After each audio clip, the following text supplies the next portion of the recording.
Hey guys, welcome back to C&D Sports. Daniel Singh here. Today we have a Seattle Kraken inaugural season breakdown. So we're going to get into what we think they're going to look like going into this season, the moves they've made in the off season, and how we project things to go overall, what to expect this season, and what to look forward to.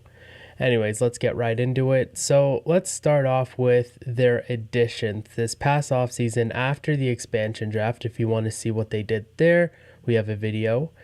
But what they did in the offseason is they brought in a couple players. The main players I want to highlight are Alex Wennberg, who I feel has the upside to be a fringe first-line center. Philip Grubauer, who was third in Vezina voting, so you know you're getting a quality goalie. Jaden Schwartz, who has been consistently putting up great offensive numbers in St. Louis, and Marcus Johansson, who has been up and down mainly due to injuries, but I think he's another quality player who can step into the top six. If not, he'll be a great bottom six fill-in. It really depends on his health, but he is a good player. They've lost a couple players to unrestricted free agency, and they've traded some out for picks. The only loss I want to highlight is the Vitek Vanacek trade. They dealt him back to Washington after drafting him, receiving a second that belongs to Winnipeg. I think that's a great move after getting Grubauer. Vanacek's just too good to have as your third string. Washington obviously wants him to back up Samsonov. So I think it's a great move for both teams after especially getting Grubauer, like I said. So let's look at their forward depth chart. And I think at any position here, there may not be that top-end talent. Like you look at Jaden Schwartz and Jordan Eberle, those guys are bona fide top six forwards. But outside of that, it gets a little sketchy. At the end of the day, though, it's good depth they have throughout, as I feel every player at their forward position can compete for a job. And they have options as all these players get the job done. I don't think any of them are liabilities on defense or any types of players that would hold you back. So overall, the way Seattle drafted their team, it's very safe. It's really nothing to worry about. They didn't take on any bad contracts like Vegas did with David Clarkson and Clayton Stoner. Teams didn't help Seattle out, so they didn't help teams out. And you can see that with their roster here. So Yanni Gourde hurts, as they're going to miss him until late November to early December. The tentative date right now is November 21st. So without him, he usually plays the wings, but he would have been their best player that plays center. So that means if he wasn't going to be in that position anyways, their top-line center position is probably going to go to Alex Wennberg or Jared McCann. I'm not sure who's going to get it yet, but outside of that, they can fill the rest of their roster with quality players that fit the system they're going for, whatever that may be. It's up to Dave Haxtell. But he has a lot of options, and I think he can make something work here for some stable and good play throughout the regular season for Seattle. Now, you look at what Vegas did is they drafted a bunch of no-names, and they had a couple guys who you knew about, like James Neal. So I see those kinds of players in Jordan Eberle and Jaden Schwartz, but that William Karlsson, the guy that goes from 6 to 40 goals, they may not have. But I believe Alex Wennberg and Jared McCann are both guys. Like I said earlier, if you throw them on the first-line center position, or even if that's your 1-2 punch down the middle on the first and second line. Wennberg had 59 points in 80 games back in 2017. So that's essentially 60 points. Given a bigger role, that could increase. Now, it's been down until coming to Florida, and I think the two-way game is there for him to be a versatile center. I'm not sure if that results in points, but either way, he's going to be stable. But Jared McCann was on pace for 60 points last year in Pittsburgh, one of the reasons why all the injuries didn't hurt. So obviously he can step up. And for Seattle, looking for that top-line center, Jared McCann looks a lot like William Karlsson as a great points getter. He's got a decent two-way game. If he's given that opportunity, maybe he's their guy now. William Karlsson did put up a ridiculous season in Vegas's inaugural year, but we'll see how that all plays out. Other guys I'd look to are Kalle Järnkrok and Ryan Donato, who I both feel have a lot of skill and potential. I just don't think it's been honed yet. So this is an opportunity for guys like that to step up. And again, a guy who gets injured a lot is Marcus Johansson. We'll see what it's like for him. He's brought in as a depth piece, but I think he has the potential to be a lot more. Let's move on to defense now. There are a lot of left-handed defensemen here. And because of that, I think guys like Vince Dunn and Hayden Fleury are going to have to move to the right side, as Adam Larsson's really the only bona fide right-handed defenseman here and a guy that's going to slot in at your top four. When you look down this list, I don't see guys like William Borgen, Connor Carrick, or Cale Fleury getting jobs over who they have on the left side and Mark Giordano, Jamie Alexiak, again, Vince Dunn, Hayden Fleury, and Carson Soucy. It's going to be tough as, again, this is another position where they have a lot of options. Maybe Jeremy Lauzon and Dennis Cholowski steal jobs, but it's going to be tough.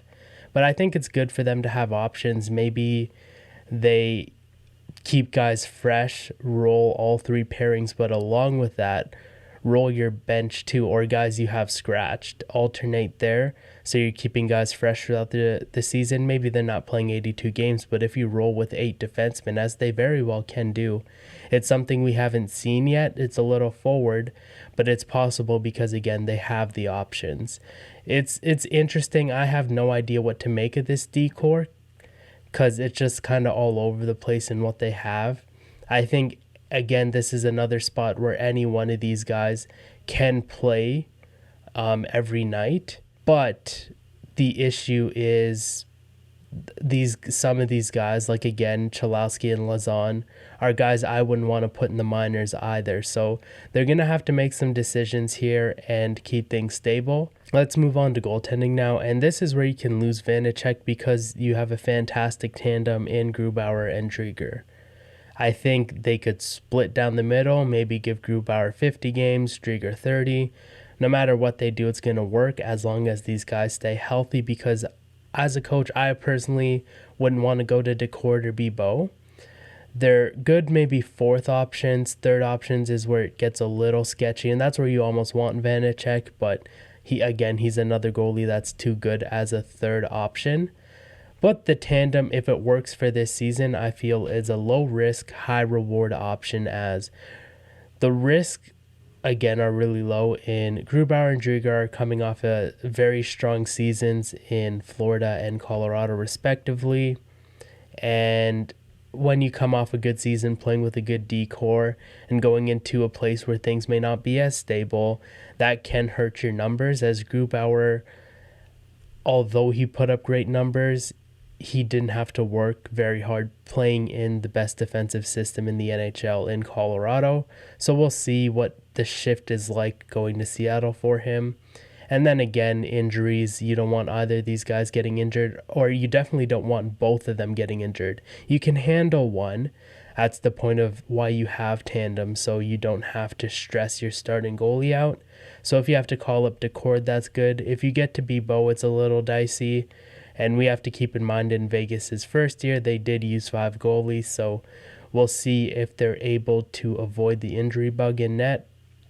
But the rewards, Grubauer was third in Vezina voting, great goalie. He's been stable throughout his career. Like I said, this is going to be the first time in his career he's not on a stable team. Drieger stole the job from Sergei Bobrovsky in Florida, and he helped them dominate the regular season and get to the playoffs. Now, come playoff time, Spencer Knight was their best goalie, which is why Florida can afford to lose him. So we'll see which Chris Drieger we're getting, but again, it's still low risk. All they have to do is keep Grubauer fresh for the playoffs, but even then, if Drieger has to step up, he can. And I think once they remain healthy, in net at least, it's going to be smooth sailing all around, because they're so deep. Once they can come up with some role players and get their system intact, I think, again, it's going to be smooth sailing because they can eat those injuries, having guys who play roles fill in.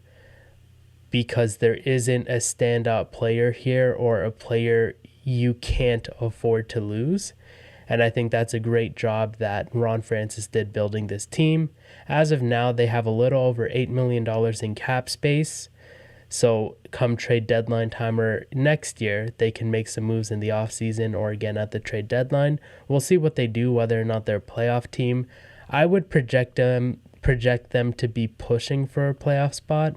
I don't think it's solidified, but with them being in the Pacific, I think that third spot's open after Vegas and Edmonton. Even if Edmonton drops off, there may be 2 spots at least open in the Pacific. The only spot that's claimed is by the Vegas Knights, so we'll see how things go in the Pacific for them. But I think they can be at the very least competitive throughout this season, probably sitting at the 5 spot. And in my opinion, I'll leave it off with this, is you compare them to the team that Vegas drafted and started their inaugural season off with. I think this team is more experienced, more skilled. They have more depth and more top-end talent, and the goalie tandem of Chris Driedger and Philip Grubauer, I would take over Marc-Andre Fleury and Malcolm Subban any day. But what are your thoughts? Let us know down below. Like, comment, subscribe, and stay tuned for some more content. We have a season preview coming up that will be broken down into 2 parts, where we break down the regular season, and then the second video will be playoffs, awards predictions, and probably some headlines of what's going on in the NHL and what we want to see come into fruition. But anyways, that's a wrap for today. Take care.